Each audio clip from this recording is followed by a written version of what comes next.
I'm going to give you my presentation for today.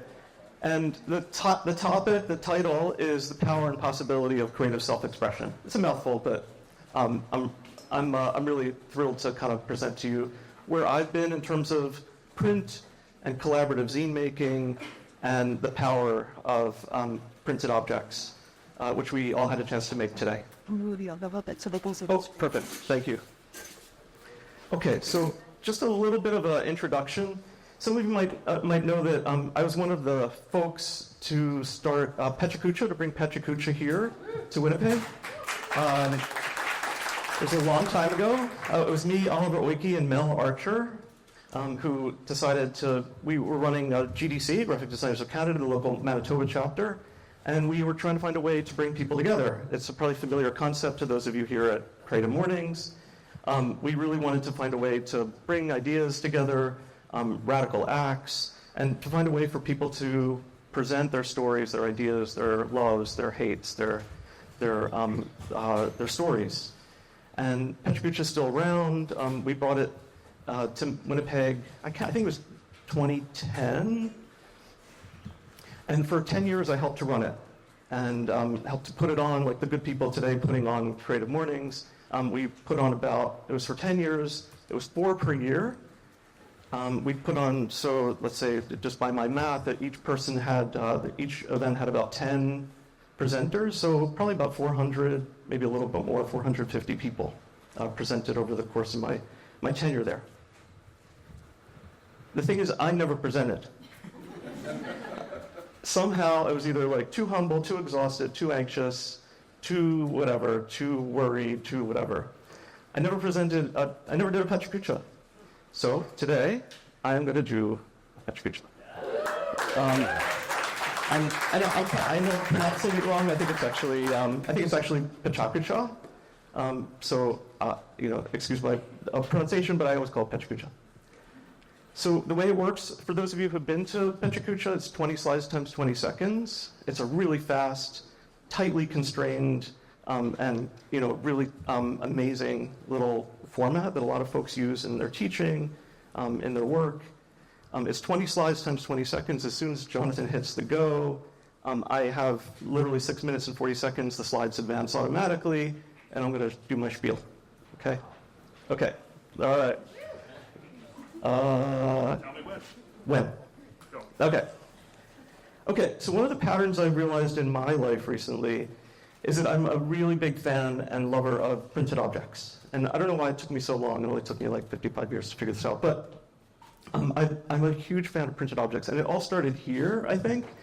My mom passed away a couple of years ago, and one of the things she found for me, or left for me, were these books. So here's a book that a teacher helped me create in a class. You can see this is an alphabet book. This is my drawing.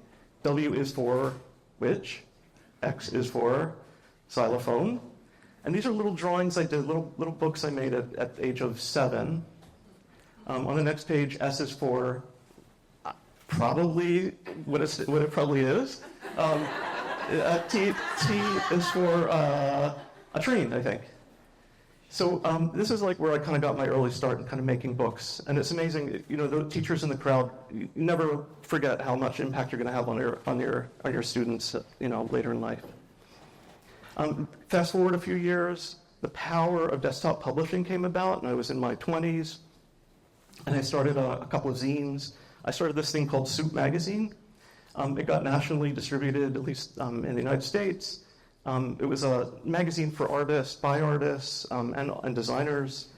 It was distributed, I don't know, probably in a few hundred stores in Tower Records. And this is an interior. And the power of desktop publishing at the time, I know I'm a little bit older than some of you, the power of desktop publishing was just overwhelming. You could have a Mac, you had typefaces, you could scan things, you could print things, you could publish things, and the power of that, it still to this day kind of astounds me. It's like out of the hands of publishers and into the hands of people. This is another spread from that page. This is the late Don Clements, a friend of mine, and Rob Bruce. And so this is a collective zine that I made. We had about 8 or 9 issues. It was an incredible time in the 90s. But I also believe in process. And this is a little kind of game similar to kind of what we play today. Has anybody heard of Exquisite Corpse?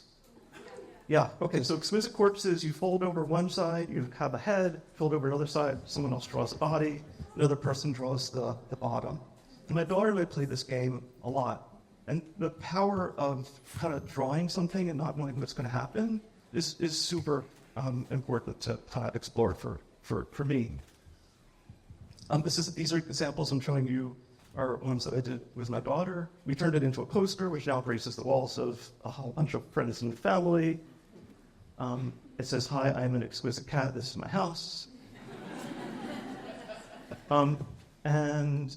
So there's this incredible grace in creating some physical object and then turning it into a printed one, and then handing it off to somebody in real life, in real space. So I resurrected this recently. I love the concept of soup. I resurrected it recently in this project called Boardman that Dan was mentioning. Boardman Editions. This is the first copy, the first volume. And what I did was I curated 6 designers, artists here in Winnipeg. I really wanted this to be a local event, a local object, a set of object making, or way of object making. And this is an example of what is inside of the magazine, essentially. It's a series of posters folded in 4. And for this first issue, we had the theme of rivers. The rivers flow through us, around us, with us. In Winnipeg, it's such an incredibly powerful metaphor. This piece was done by Urban Inc. and Marcel Lucier and her team. This is incredibly powerful event for me to bring back this collaboration between designers and artists.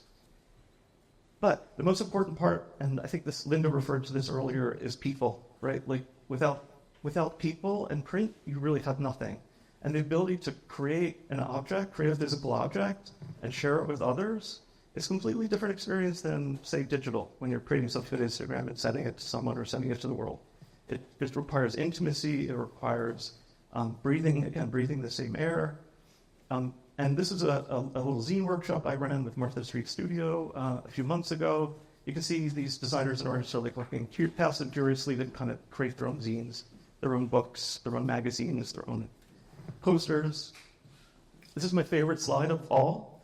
This is 3 designers looking, so carefully at what's coming out of the resew machine. And it's just it shows all the anticipation and all the love that they put into their work kind of emerging from this machine in mass. And I just want to show you what it looks like, this little animated GIF, just to show you actually what it looks like when these things kind of emerge and make it to daylight. Okay. I've now started the 2nd volume of Boardman Editions, and I have some in the back. They're for sale for $20 if anybody wants to buy them. Dan is a contributor to this last issue, which is super cool. I love how things come full circle. I would love if anybody would like to purchase them, and I can talk more about them at a later point. But the possibility of creating collaborative objects is so wonderful and so rich and so deep. This is the a photo of Boardman Editions Volume 2.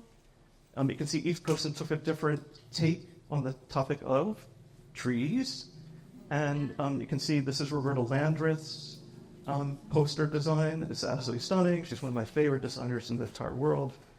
And you can see it works folded up as a real book and also opened up as a poster. And they're 2-sided as well, so you can see either side, hang both sides, switch them up, fold them, put them in your pocket.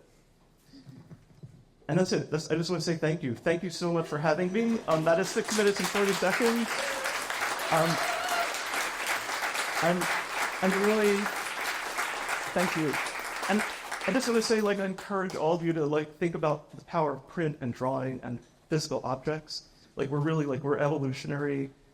We're animals evolutionarily, and we belong in this physical world. While I kind of make my living doing digital, and I believe in the power of digital, the power of print is so phenomenal. I actually think it can kind of save us in so many ways.